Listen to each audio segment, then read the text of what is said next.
And now, it's time for another Dice Tower review with Tom Vasel. Hey folks, today we're taking a look at a game called Gone Viking. Gone Viking is a trick-taking game in which players are playing different cards trying to get wealth because, hey, that's what Vikings did, or folks who followed the Viking path did. Except that there's this Jarl who's kind of jealous. He wants you to get great things for his empire, but he doesn't want you to become as powerful as him. So he's kind of always in the background. And you also will invoke the different Norse gods. Let's take a look.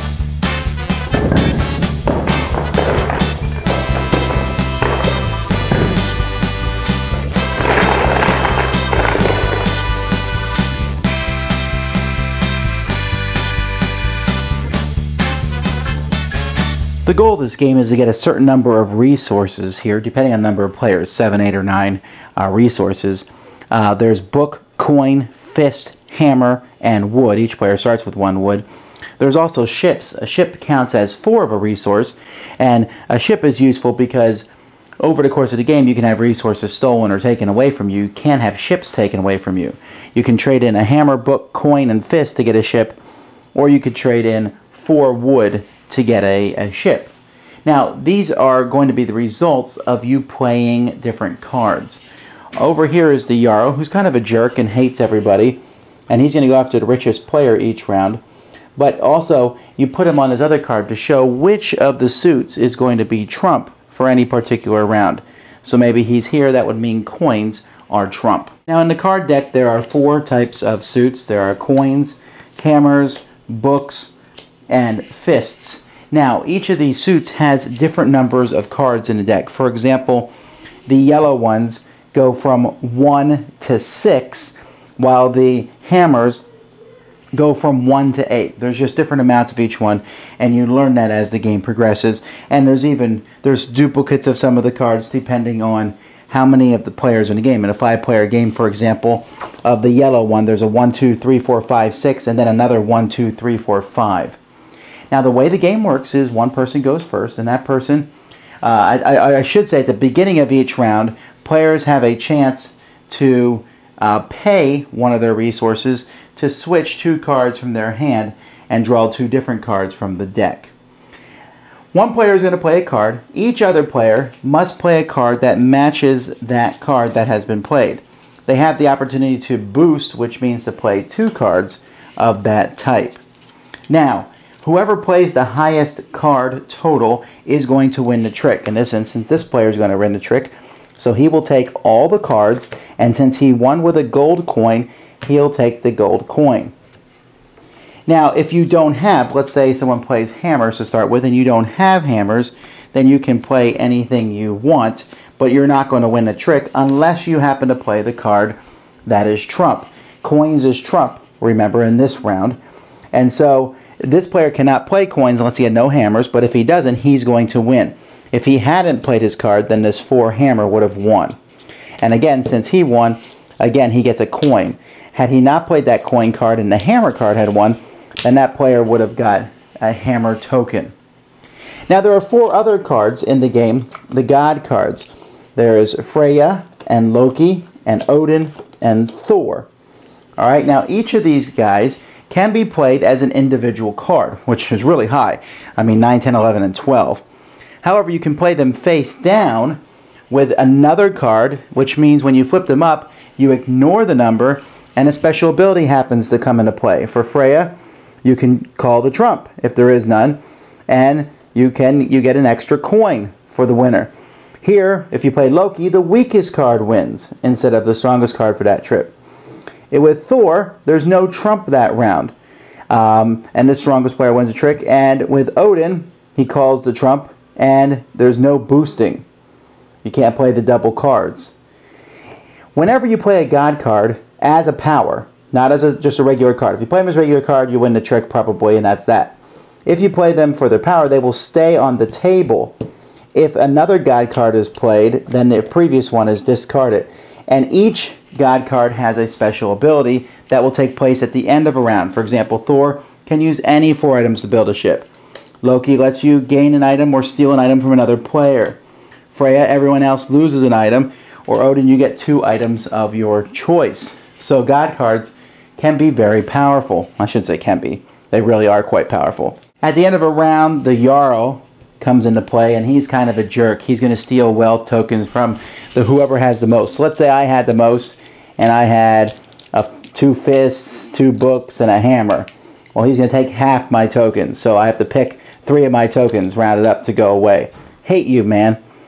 That even includes if I had the ship. Let's say I had the ship and these 3 tokens. Now I have 7, so I'm the richest. He won't steal this, but he'll steal half of these tokens, so I give him the fist and this. And then whoever the Jarl steals from, fortunately, will get to draw 4 cards their next turn. When you get your new hand of cards, you can switch out 4 of them, and you also get to pick the trump for the next round. This will continue until one player eventually gets the number of tokens that are needed to win the game. Well, I like trick-taking games a lot, and my belief is that a trick-taking game should be fairly simplistic but have some interesting twists. When I heard about this one where you're winning the trick, you get the resource, and that sounded great. And when I played, that worked out pretty well. Okay, because you have to think, how am I going to win this trick? What trick am I going to win? What resources am I going to get? I need to get these sets of 4. Then there's those God cards, which are very powerful, and you need to know the right time to play them. If you play them early, you could win some tricks, but if someone else's God card will replace your own. So often people will wait to the end to play their God cards. And you're forced to play your God card sometimes if it comes around and that's the only card you have of that color. So that's a very interesting fact. I do think, though, that it's possible that the God cards are too powerful. And what is kind of problematic about this game, it sounds interesting, get these resources, but it's since the Jarl goes after the person who has the most wealth, which is, once again, in that category of, hey, are you winning? That's what you get for winning. And I don't know that that's always a good mechanism to put in games. Why punish the person who played the best trick-taking hand? I mean, I guess the idea would be to be the second best person each round, but I don't know, it just seems, it just didn't flow right. But someone would get more tokens and they would come down. So whoever had the most tokens was also going to be targeted by Loki, if you play Loki. And then Freya makes everybody lose a token. So it's constantly this, oh, we got some tokens, we lost them. We got some tokens, we lost them. We got some tokens, we lost them. Oh, I finally got enough to build a ship, hooray! I got some tokens, I lost them. I got some tokens, hey, I won! And everybody said, oh, okay, good. And the game itself didn't grab me like I thought it would. Now, some people enjoyed this game. And I think that you should certainly try it. There's some really cool concepts in here, but it felt a little, there was just something off about it. Not to mention you have to remember which suits there's less of than more of. It would have been nice had there been like a reference card that showed you what numbers of each suit are in the game. Because for new players, constantly, I was like, is there a 7 of yellow?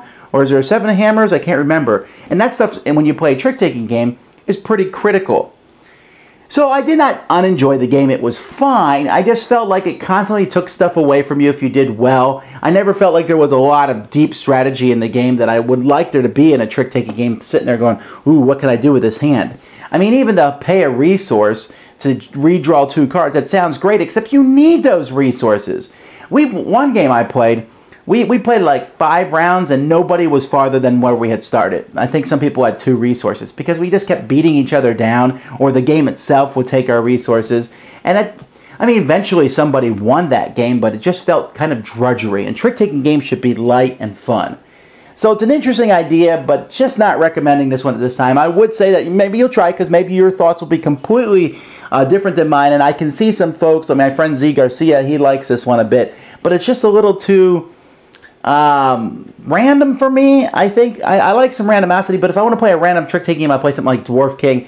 This to me seemed more serious in the execution, but when it actually, I mean, in how it was supposed to play, but then when it played, I just kind of felt like we were watching the cards play and there wasn't a whole lot that we could do about it.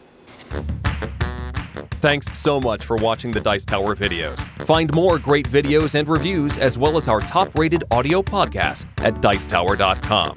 You can also find other great shows at Dicetowernetwork.com. I'm Eric Summerer, and you've been watching The Dice Tower. The Dice Tower is sponsored by Cool Stuff Inc., where you can find great games for great prices. Cool stuff in stock. Check them out at CoolStuffInc.com. Shut the door. We're still... D.